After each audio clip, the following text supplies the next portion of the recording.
This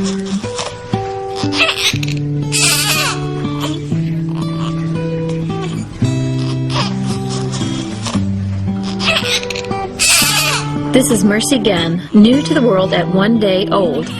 The story is for her and all my daughters. It is also intended for all the daughters, moms, and grandmoms of the faith. It's written by me and my husband who's behind the camera, and we believe this is a crucial message. Inspired by the writing of the reformer John Knox, we intend this movie as both a word of encouragement to the faithful and as a blast of admonition against what we call the monstrous regiment of women.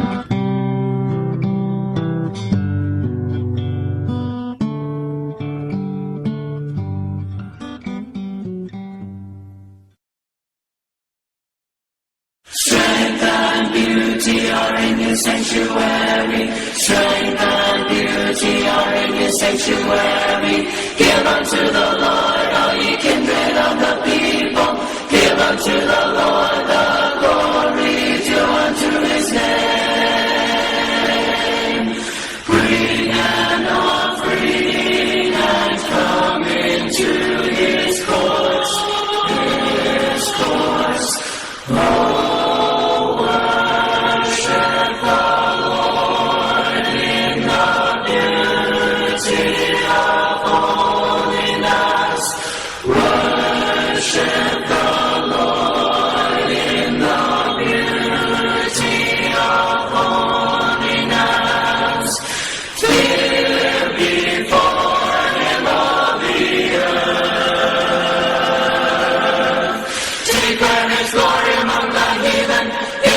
Among our people, for the Lord is great, and greatly to be praised. Honor and majesty are before him. Declare his glory among the heathen, his wonders among our people, for the Lord is great, and greatly to be praised. The Lord is great, and greatly to be praised.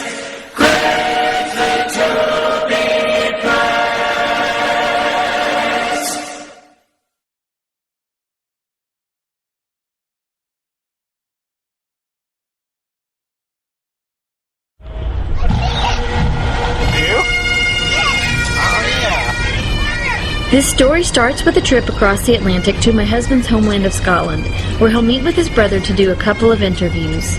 We wanted to learn about the essay that lends its title to this movie and also find out more about its author, the famous 16th century reformer John Knox.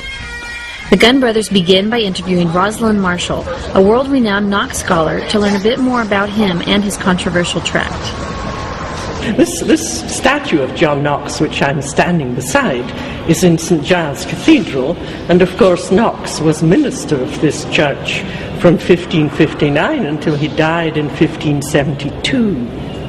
The statue shows him in a typical outfit of the period, with his flat cap and his long beard and his gown lined with fur, and he's holding a Bible pointing to it because the Word of God was very important to the reformers in the mid-16th century. One of Knox's most famous publications is the first blast of the trumpet against the monstrous regiment of women. Now, the very name is enough to enrage feminists everywhere, and most women as well, but there's a general misunderstanding about it. The word regiment doesn't mean part of an army in the 16th century, so it wasn't called the monstrous army of women on the march. It was the first blast of the trumpet against the monstrous rule of women, in other words, women queens. And the reason Knox wrote it was that Mary I was ruling England. She was a fervent Roman Catholic, and she was persecuting Protestants. She had ordered the burning of various personal friends of Knox, and so he was very bitter about Mary I of England, and he was afraid that the same thing would happen in Scotland, which was being ruled by Mary of Guise, a French woman, as regent for her daughter Mary Queen of Scots. It's a lively essay. It's less than 50 pages long, And Knox goes on and on about how women have no right to be queens. Knox basically was saying that it was unnatural, monstrous in other words, for a woman to be put in charge of anything, let alone put in charge of a country. For him, the woman could never be the head of the household or anything else. And this was a commonly held view in the 16th century. Knox wasn't at all unusual. Everybody else would have agreed with him, and that meant women would have agreed with him as well. And this is where I agree with Knox.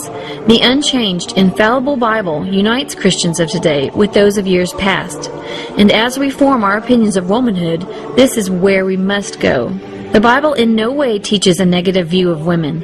God says that He created women as valuable, wonderfully made, distinctly different from men, and as a comparable helper to man. The Bible is full of wonderful examples of womanhood, from Titus 2, Proverbs 31, Esther, Ruth, Sarah, Abigail, Phoebe. Even wisdom is pictorially described as a woman. The church likewise described as the bride of Christ. Women are often set as examples of faithfulness and diligence in parables, and were a part of the closest group in fellowship with Christ during His earthly ministry. There is no cookie-cutter approach to womanhood in the Bible. Some were converted prostitutes, one heroically saved God's people from persecution, and another even slammed a tent peg through someone's head. Others show up as true villains, such as the betraying Delilah and the appalling Jezebel. If the women in the Bible are one thing, it would be this: that they are real. I think you have to understand how they saw the Bible. For people like Knox, their ministry was Christocentric. The core of their ministry was Christ crucified. So I think people like Knox would find the accusation that their ministry is un-Christ-like actually quite surprising. Knox firmly believed in the Bible as a rule in the church and in life. The Bible was a rule in terms of morality, in terms of law, in civil society. And for Knox, that meant the Bible in its entirety. One thing he is known for is his views on women, which is something that Knox is often, I think, unfairly, negatively critiqued for. People's, in fact, in some ways misreading of the monstrous regiment has overshadowed other aspects of Knox's work and Knox's thinking, in which he explicitly recognises the contribution of godly women. One noticeable thing is that the bulk of Knox's surviving letters are to women. And there is no doubt from Knox's writing that Knox recognised the significance of these godly women and the part they played in his ministry. I think Knox's legacy should be what he stood for. It should be sola scriptura. It should be preaching the doctrine of Christ crucified. It should be the primacy of the Bible as a rule of faith and life. Many misunderstood Knox's essay because they are without his biblical understanding on faith and life issues. So when we approach today's problems, we wish to borrow his biblical perspective and apply his blast against those who rule in the wake of his monstrous queen. This group, we shall see, far surpasses the queen's iniquities in both kind and degree. We know some of our views will not be popular. In fact, you can see how much the bold Knox is appreciated in his own country. Look here, next to his old church, underneath parking spot 23. This is the grave of the reformer John Knox. Shortly after returning home, Colin went to an event to talk with a leading feminist. She was speaking at a bookshop in Austin, Texas. And you are a feminist. I am. And what is a feminist? Feminist is someone who believes in equality, human rights, and democracy. Now, if someone wasn't a feminist, what is the antithesis of what you stated? The antithesis of feminist is someone who believes in hierarchy and the inherent authority of some over others. This is a good answer. Notice that women are not even mentioned. This is a foundational description of what is behind feminism. Egalitarianism. This is the fuel of the feminist fire. Simply put, feminism is egalitarianism applied to gender. Christians can't be egalitarian. We believe in hierarchy and inherent authority. The Bible says the head of every man is Christ, and the head of the woman is the man. We do believe in some kinds of equality, such as in worth and dignity, but this sort of equality should not be confused with sameness. The problem with egalitarianism is that it extends equality beyond God's created order and forces equality in any and every circumstance, no matter how unnatural, unrealistic, or harmful the consequences may be. We wanted to talk to the other side, and there's no more prominent opponent of feminism in America than this person we are about to meet. She has researched feminism extensively. She met and debated most of the leading feminists and tirelessly fought to prevent feminist legislation from taking hold in the U.S. Phyllis Schlafly. The problem with feminism, I think the principal problem, is the cultivation of an attitude of victimization. Feminism tries to make women believe they are victims of an oppressive, male-dominated, patriarchal society. And they really wake up in the morning with a chip on their shoulder.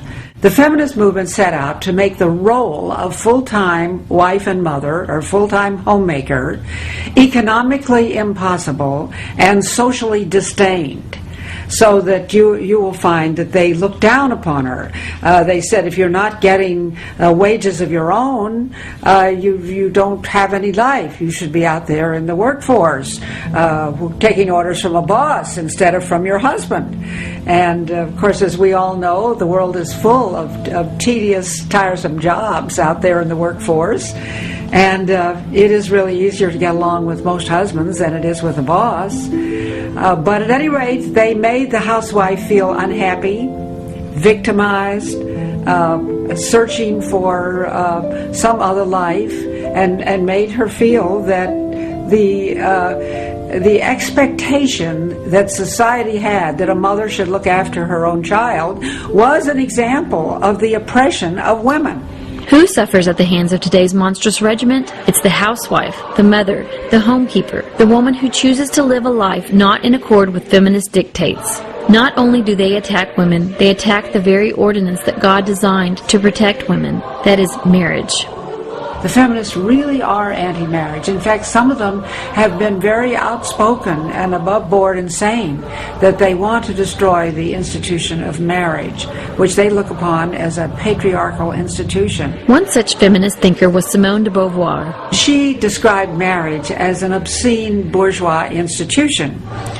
A parasite sucking out the living strength of another organism. The housewife's labor does not even tend towards the creation of anything durable. Women's work within the home is not directly useful to society, produces nothing.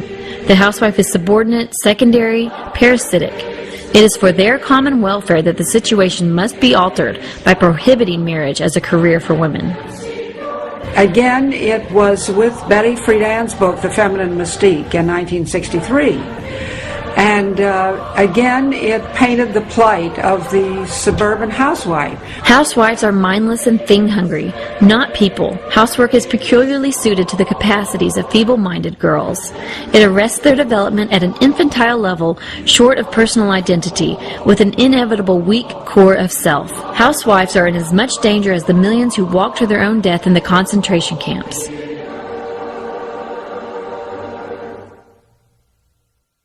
To say that being a housewife likens you to a concentration camp victim is just an incredible insult. It also reflects a complete lack of knowledge of what really goes on in a home. She was a well-known member of the Communist Party in America. That is not told in any of her obituaries. It's not in the feminist histories of Betty Friedan. It's not in her biographies, but it's there in her own writings.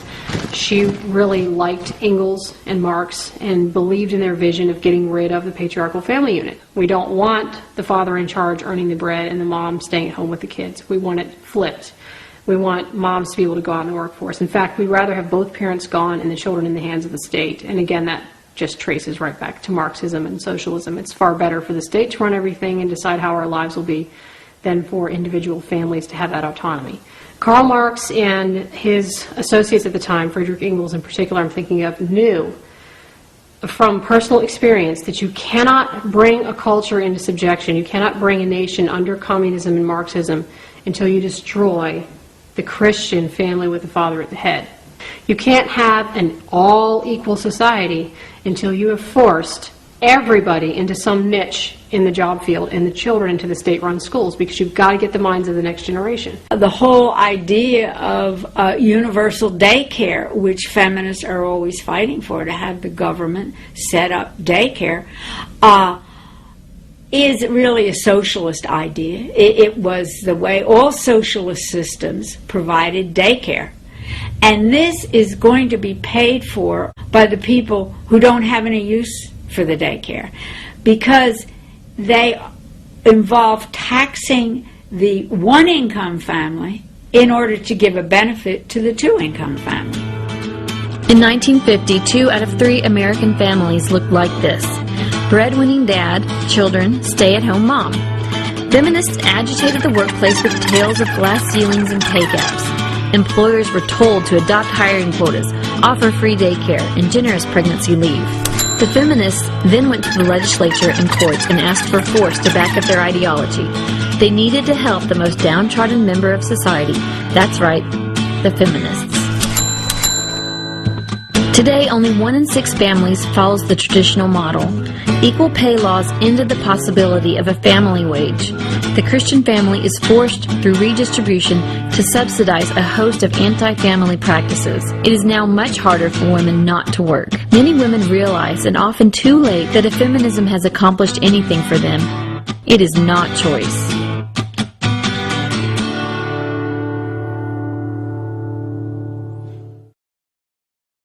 We don't have to look too far to find an example of someone who wants us all to live out her own feminist dogmas.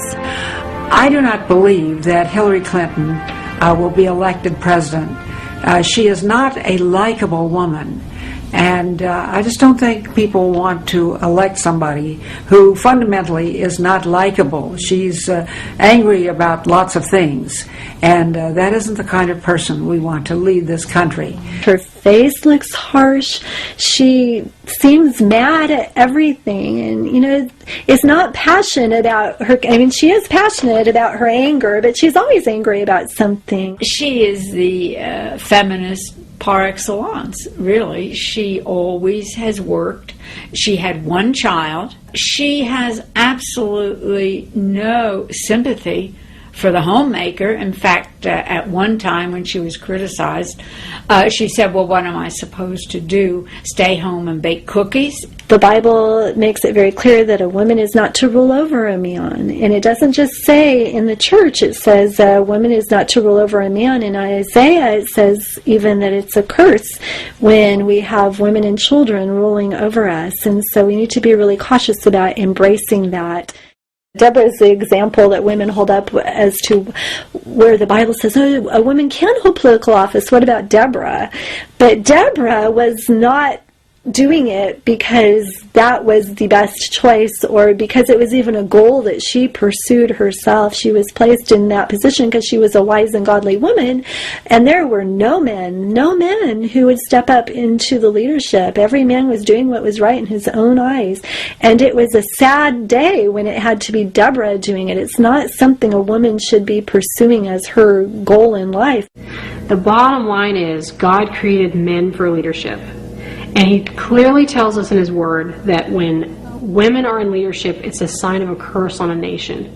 He's basically telling people, you've messed up so badly and you've strayed so far from my law that I'm going to put children and women over top of you, that you are only fit to be ruled by women and children. And that doesn't mean women are dummies and women aren't capable of leadership in their own sphere. I lead my children every day with the things that we do in our home. There are areas where I am a leader, but I was not created by God to lead a country. Today in America, 7.8 million more women vote than men. America now falls under the indictment of this verse. As for my people, children are their oppressors, and women rule over them. The men of the suffrage era were willing to abdicate their dominion role to the extent that they were ready to give up half of their electoral power to women. Many women understood this at that time and opposed female suffrage. The 19th Amendment can be seen as the point in American history when the father ceased to sit in the gates as a representative of his family's interests. Individualism and self-interest would now be the principal approach to the ballot box. Security, protection, and provision, once the priorities of the father, soon passed to a paternalistic state, which from that point on has continued to expand radically far beyond its constitutional bounds. But this is not the full story. The biggest change we have seen is in the hearts and minds of women. Most of them now aspire to the workforce rather than marriage. It is the expected path for young girls. Which young girl hasn't been asked, what are you going to be when you grow up? Few would expect or accept the answer of housewife or mother. The fact is that if you ask people, you will get small numbers who will identify themselves as feminists. And yet, many of the women who would say, oh, I'm not a feminist, they're living the life that feminists said they should live. We learned that an important writer was speaking nearby on the subject of women in work. Colin went along to ask some questions. I wanted to encourage young women to listen to their inner voices as they choose their path in life, not only to listen to what culture and society says they should do, but rather to follow a path dictated by what they enjoy the most, what they derive the most satisfaction from. If I listen to my inner voice, it's really difficult. You've got your parents telling you what you should do, your husband, your kids, just society. It's hard to pass a student alone with your inner voice. Sometimes your inner desire may be totally insane and crazy. And I don't know. I don't know if it's 100% right all the time. I think it's mostly right. I basically believe that human nature is fundamentally good and that you can trust it if you encourage it to bring out what's inside. Listening to your inner voice and believing that human nature is fundamentally good might be seen as good practical philosophy. But from a Christian perspective, we must reject both. As for listening to your inner voice, the Bible says, the way of a fool is right in his own eyes, and that there is a way that seems right to man, but the heart is deceitful above all things. Also, human nature is not fundamentally good. In fact, the Bible said that none is righteous, and that the imagination of a man's heart is evil from his youth. If you're listening to your own inner voice, then you are setting the law, you are setting your parameter, and you are setting your moral character. And I don't think that I set a very high moral character. I think the Lord holds me up to a much higher standard than I hold myself to. Our friend Kathleen Smith is a former student at SMU where she was training to join the ministry. My husband felt a call to go into the ministry. He left his lucrative law practice. We moved, sold everything we could, and moved into the dorm and began studies at Perkins School of Theology. The feminism at Perkins and at SMU was very open and very blatant. I had pastors tell me I needed to be in the ministry as opposed to being at home. And there was a call. They really did want women in the ministry in this denomination at that time. And eventually I felt like maybe I was supposed to do that, and I had to be willing to do that. And so I began studies. When I started classes, I was doing very well. I had top grades, and I was learning a lot, but I was miserable. Our children were miserable. My husband was miserable. I cried all the time, and I just constantly was asking, what am I doing? What am I doing? And one day I sat out on the bench outside of Perkins Chapel, and I was crying, and people were walking by, and I didn't care. And one of my dear friends came and sat next to me, and she hugged me, and then she began to tell me that I needed to stop this, that if I was a Christian and I was called to serve, that I had to give up my husband and I had to give up my children. And I knew she was wrong. But I went home and I asked my husband, what is it I'm supposed to do? Am I supposed to leave you? And he said, no, God does not call us to a conflicting service. And I was released and I was free, and I could believe the Bible again because it was true. And I am so delighted to be home and to be a homemaker and a homekeeper. We have 5 wonderful children, 3 of which would not be here had the Lord not delivered us.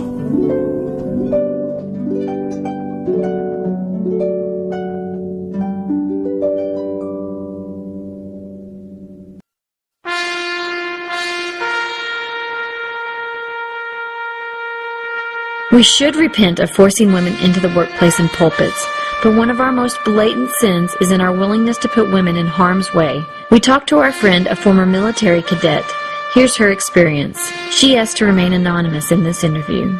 The hardest part was denying my true self. Not just on, I'm allowed to wear a pink t-shirt to formation, or something like that. I'm saying you had to suppress who God made you to be in order to thrive there. Survive. Forget thrive. In order to survive, you had to suppress who God made you to be.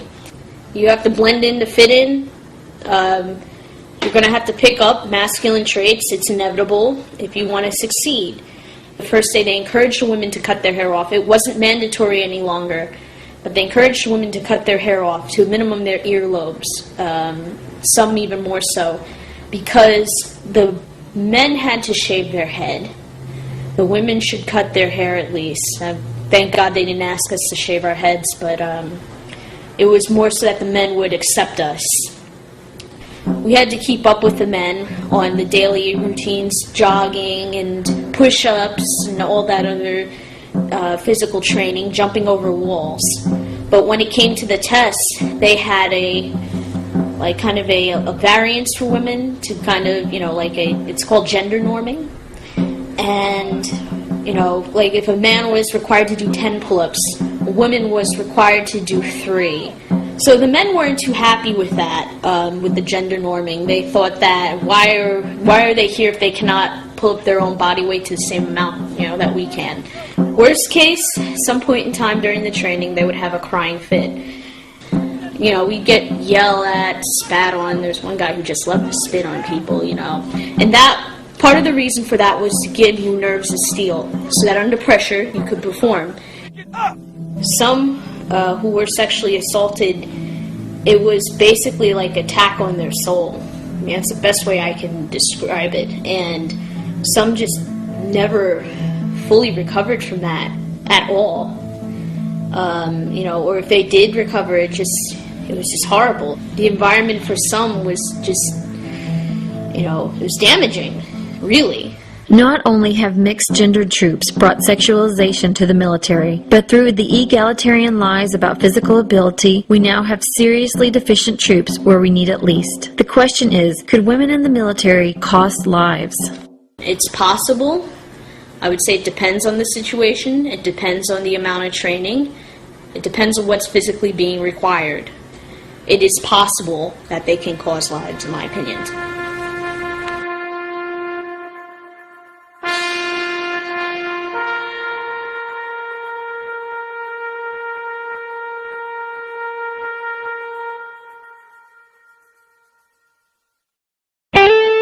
Death is a significant outcome of feminism, but if we are to evaluate feminism against other worldviews, we will find that it comes with an unparalleled death toll. Abortion doesn't make me happy. I don't think anybody's like, woohoo, that was great, but I think that it has to be an option.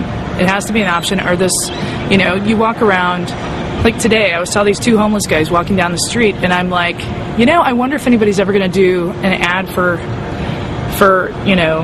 abortion, just having, 2 guys that were totally probably mistreated and mishandled as children, probably unwanted, who end up on the streets later in life, schizophrenic, drunk, crazy, whatever.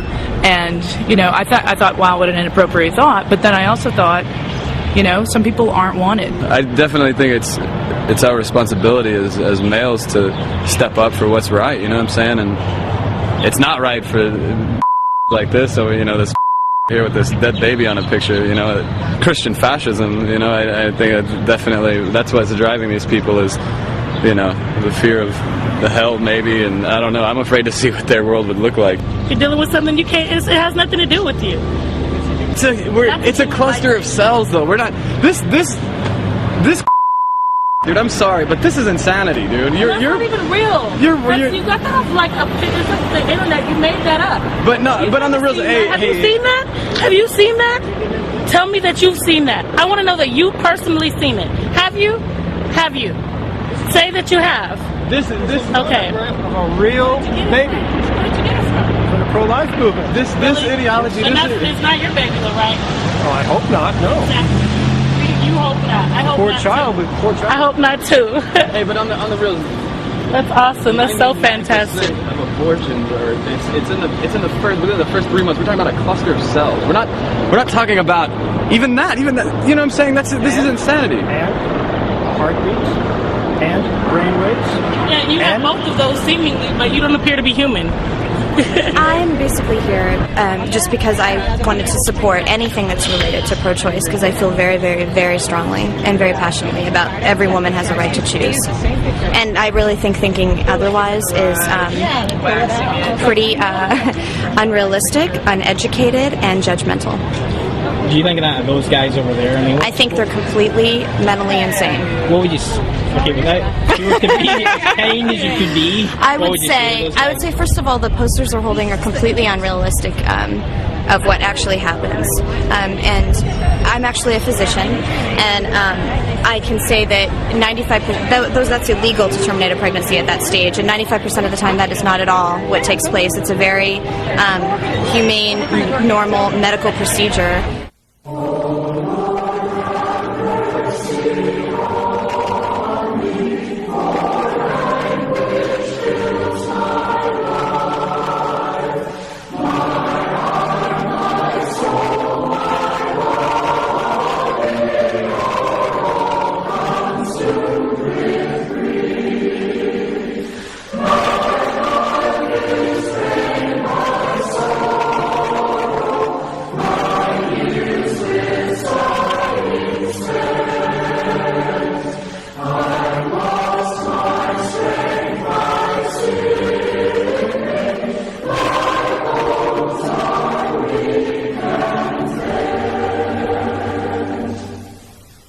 I've always believed that women have a right to their body and a choice, and I was blessed that I got pregnant when I wanted to, and again when I wanted to, but a lot of women have other circumstances that they shouldn't be forced into a situation that could possibly make them bad mothers, resent their children, resent themselves, not do as well in life. And it ultimately isn't just about life and death, it's about quality of life. And if you can't offer quality life, life itself it's not enough. I understand that it is, the idea of abortion is very hard, killing a child, and to me, the minute I became pregnant, my child became my child.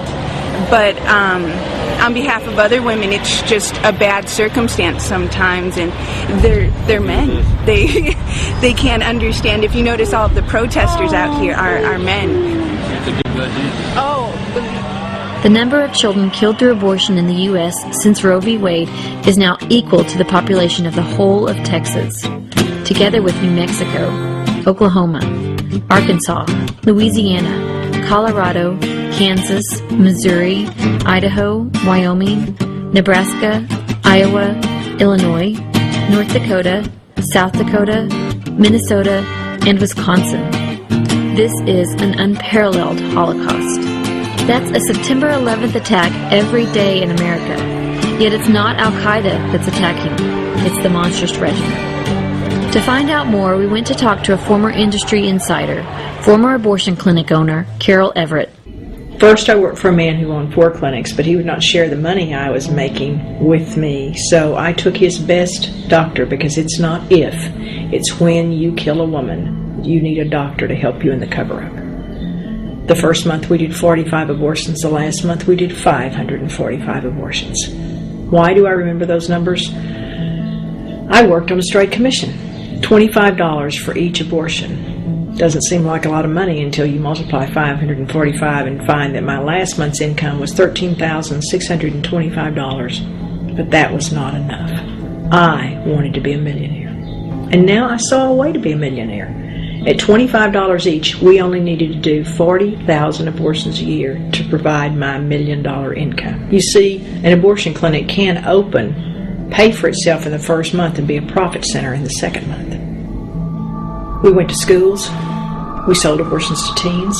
Our goal was 3 to 5 abortions between the ages of 13 and 18 for every girl. I did hold the hand of one young woman while she had her 9th abortion. Yet none of that satisfied. Carol became a Christian and now runs the Heidi Group, informing people about the truth of groups like Planned Parenthood.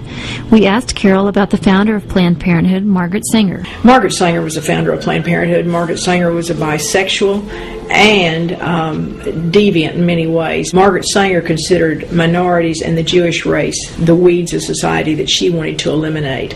And she originally strategically placed birth control clinics in African American areas, and of course that is why the African American numbers are so great in the abortion statistics. Planned Parenthood provides more abortions than any other organization in the United States, and I believe that they facilitate that network of abortion clinics through family planning with contraceptive use to teenagers. For instance, when I was in the abortion business, I knew if I could go into a school that the pregnancy rate would increase by 50%. I knew if I could get a girl sexually active that she would have 3 to 5 abortions between the ages of 13 and 18, and that was actually our goal. We see Planned Parenthood doing this in our own neighborhood. Every year they run an event aimed at local children. They're not here to do anything kind and nice and sweet to these children. They're here to subvert them, to subject them to information that they're not emotionally ready for, and to break down their innocence and their ability to resist being involved in sexual activity. They're using a book that's called It's Perfectly Normal, and it has over 80 pictures of nude characters engaged in sexual activity. We believe that we're giving kids information that they may need right now, but we're pretty sure they're going to need it later. Okay. Which is why we give out the now and later candies. I don't know if you know about that. And each room has a theme, by the way. We have one room up there with tents in it. Oh, okay. It has a camping theme. We have another room that has some mattresses on the floor. They're having a slumber party. That's the 5th grade girls, which is real appropriate for that age. And in the 5th and 6th grade, it's back to intercourse. But now someone comes in and gets them to laugh about their parents, because if they laugh about their parents, they will not go home and tell their parents what they talked about. They're part of the problem. You talk to them about birth control and how you can give them birth control pills, and when they come into your clinic, our clinic gave them a low-dose birth control pill that we knew they would get pregnant on. How did we do that? We prescribed a birth control pill that in order to provide any level of protection had to be taken accurately at the same time every day, for we knew one thing about teenagers. They don't do anything at the same time every day, and we could look at the statistics and tell that any time she went on any method of birth control, that sexual activity went from 0 once a week to 5 to 7 times a week. The pill would not work, and we could accomplish our agenda of the 3 to 5 abortions between the ages of 13 and 18.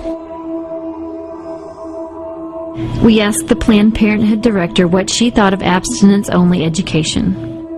And so those kids are getting fear-based, abstinence-only till marriage messages. We agree, it is fear-based. It should be. The fear of the Lord is the beginning of knowledge, and Planned Parenthood is harmful because it removes the fear of God, together with the fear of consequences. Our dear friend Dana was one who took to heart some of the feminist lies of Planned Parenthood. Here's her story. Being in college with the very feministic mind that I'm going to have a career and a woman has choices and we can do all that we want to do. That same mindset comes into play when I get into a relationship with a young man and become sexually active in that, and then I get pregnant. And I go to some of the girls that I'm in school with, and never once would they say, "You just need to keep this baby." It was, "Oh, you just need to go get an abortion. You're going to be a doctor. You can't have a baby. You already have 2 boys to take care of. Just go down and get an abortion. It's going to be okay. You're going to be a doctor." And I remember it just resonating in my mind that that's right. I've got to become this doctor. I've got to become successful, and this baby, or fetus, as they'd like to say, is going to be a hindrance. Apparently, our mothers and fathers have raised us to get careers, and we better do it. And if we have anything that hinders us from getting that, we have to get rid of the hindrance. I remember being in the operating room and then just began crying and weeping and very uncontrollable. And I remember the nurse being very rude and saying, you need to get control of yourself. Very, very harsh. And I remember it being over with and going home and thinking, what have I done? And even though I wasn't a Christian yet, I knew that I had done something terribly, terribly wrong. And they will convince you every which way that this is your free right, this is your choice. It's it's a wonderful to be able to make a choice to do this kind of thing. But they're not the ones that have to live with it in the end, especially when the realization comes that it was actually a living child. And I remember being in college. This is how I found out that it was a baby that was fully formed. Is I walk into my class, and here we're going to study the gestational periods of fetuses, and I'm like, we know all about that. And they show a baby at 6 to 8 weeks on the screen up above, and I just was in shock. I thought, that is what my baby was, fully formed, head, arms, legs, eyes, little fingers, little toes. And I just broke down. I just ran out and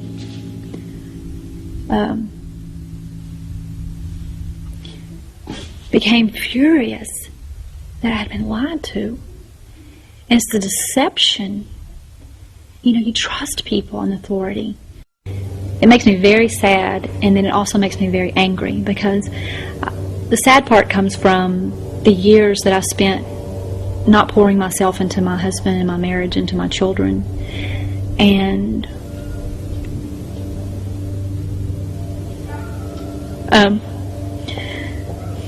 then it makes me angry because I felt like I was lied to, or I wasn't given the whole truth. And I think for anybody to make an educated decision about anything, they need truth revealed to them. They need both sides so that they can make an educated decision about what is best for them. Dana was lied to, and like many women, acted against her conscience at the direction of others. One other deception of the feminist sexual revolution has led to the literal uncovering of American women. Barbie doll, of course, was the first vestige of this. She was based on a sex toy that the founder of the company found in Germany and decided to clean up its act and make it the Barbie doll in America. Now they have the Bratz, and Barbie has been relegated to the 3 to 7-year-old set. The Bratz are basically trampy little dolls for girls to play with and emulate. They're this huge booming business. I have no idea why parents buy this for their kids other than the whining of the kids due to the marketing. And on this one issue, you probably could get some support from feminists, because some of them are very concerned about that. They think that it's a victimization of women. Well, they're not in much of a position to make that argument, because I think they victimized women terribly by encouraging them to become sexually promiscuous as they did. And on that issue, when teachers try and change the dress of some of these girls in junior high and in high school, and teachers call it fighting the whore wars. They're trying to get them not to dress like streetwalkers. And the girls will say, well, this is what we learned from feminism. We can be as raunchy as boys. We can be just like guys. And this was one of the terrible results of feminist teaching. And they say, we just want to act like the guys. We want to be like the guys. That is the worst thing that the feminist movement ever did, was to convince several generations of women now that what guys do is what they want to do. When my daughters walk into a room, I want them to communicate virginity. I want them to communicate purity and loveliness. And if they dress or talk or carry themselves like they're impure, then that's what they're communicating. And I see that in the world today. I see that in Christian young women today. I see young women that, although they may be pure, physically pure, they may be virgins, they don't look like it. And so what that does is it lies about God. If they're Christians and they're dressing as though they're someone else, then they're lying about God. If a woman wears maternity clothes, she shouldn't be surprised when people think she's pregnant. If you wear a uniform that says you're a police officer, you shouldn't be surprised if people think you're a police officer. So if a woman dresses as though she's loose, she shouldn't be surprised if that's what people think of her character. And as a Christian, that's a real problem, because what we're doing is lying about the nature of God, and we're communicating something we're not.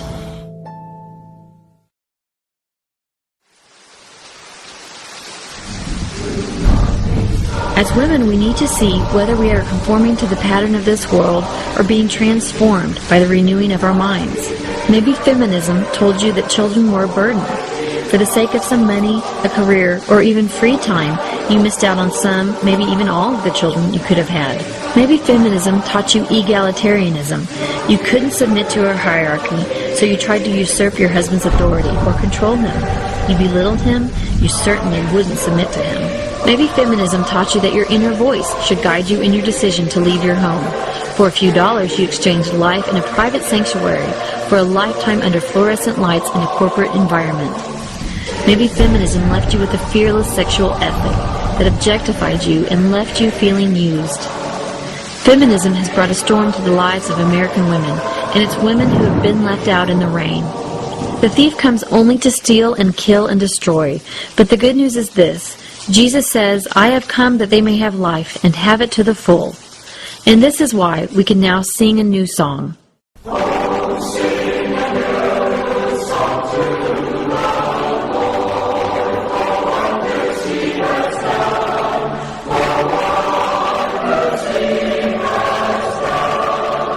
Return to your home. If you are wise, you will build up your own house. If you are foolish, you will pull it down with your own hands. The home can be your sanctuary, a wonderful place of service, peace, happiness, and blessing.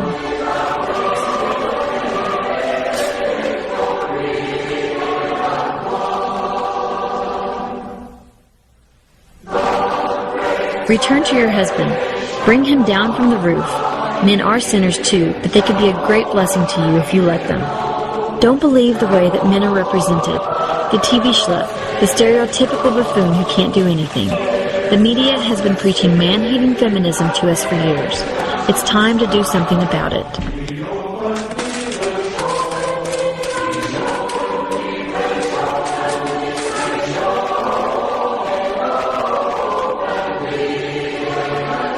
Next, we return to children. Are you nuts? Oh, again, and get a TV or... Oh, you poor thing. I'm sure glad I'm not in your shoes. Are you a daycare? Do you know what's causing that? Oh dear, there they go again. And aren't they a drain on the rest of us? I've tried to be gracious but quick to tell them I couldn't do this in my own strength either. It's not something that necessarily always comes easily, but it is a joy, and God has sanctified me through raising these children and from embracing this gift that I so badly wanted. If you're positive about it and express to them your gratitude for God blessing you in this way, then usually they are quick to accept that. God calls children a reward and a blessing, and our culture calls them a burden. Don't have too many, because you can't afford it. You won't have time for yourself, and they're too expensive. They have you'll have more fun with them if you don't have so many. All these reasons why we shouldn't have too many children. But God calls them a blessing. He calls them a reward. He calls them arrows in the hand of a warrior. And I believe that's exactly what they are. We're called to raise up godly seed for His glory. When we researched 10 of the leading feminists in America, we came up with a combined total of 7 children. The total between our 10 commentators is an amazing 60 children. As the monstrous regiment seeks empowerment, true influence is given to the faithful wife and mother who obeys the Lord. Blessed are the meek, for they shall inherit the earth. If we as women go into the Word and we say, well, I'll take this and I like this part, and I'll take that because I like that part, but that Titus 2 stuff, I don't like that. I'm not having that. That's not me. Me, I was made for leadership, so I can ignore that part. That's chaos. That's inviting horrible cultural suicide, because we're basically saying, I know better than God. God didn't know what he was doing when he made Adam and Eve. He didn't have any idea what he was doing when he set all these rules for women about being homemakers and serving their husbands, and he just really messed things up. So I'm here to fix it. When we embrace the role that he has given us to fulfill, then we can find joy, we can find peace, we can find fulfillment in ways that we never even dreamed of, and we will have something that will stay with us for eternity. We are made so wonderfully and beautifully, and God has gifted us to do things that men can never do, and not do the way that we do them. A man cannot be a mother. A man cannot be a wife. Some men are not very good homemakers. But what you find joy in will be the way that God created you.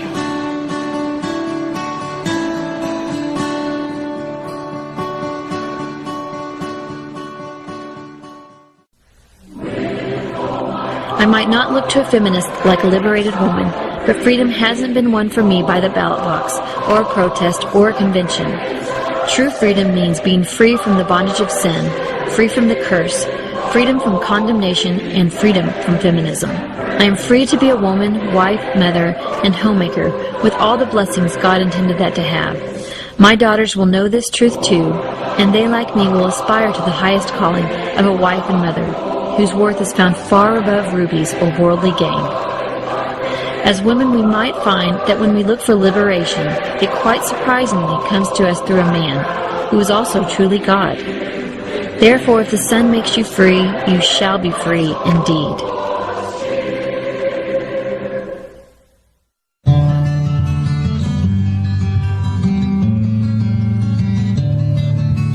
Who can find a virtuous woman, for her price is far above rubies. The heart of her husband doth safely trust in her, so that he shall have no need of spoil. She will do him good and not evil all the days of her life. She seeketh wool and flax, and worketh willingly with her hands. She is like the merchant ships. She bringeth her food from afar.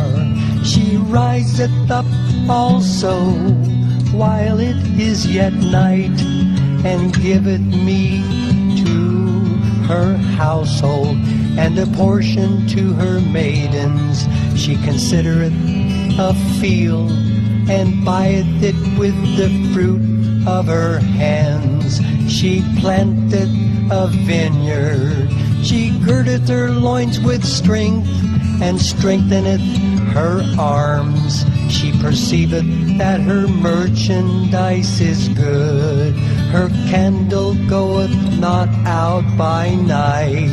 She layeth her hands to the spindle, and her hands hold the distaff. She stretcheth out her hand to the poor. Yea, she reacheth forth her hands to the needy. She is not afraid of the snow for her household, for all her household are clothed with scarlet.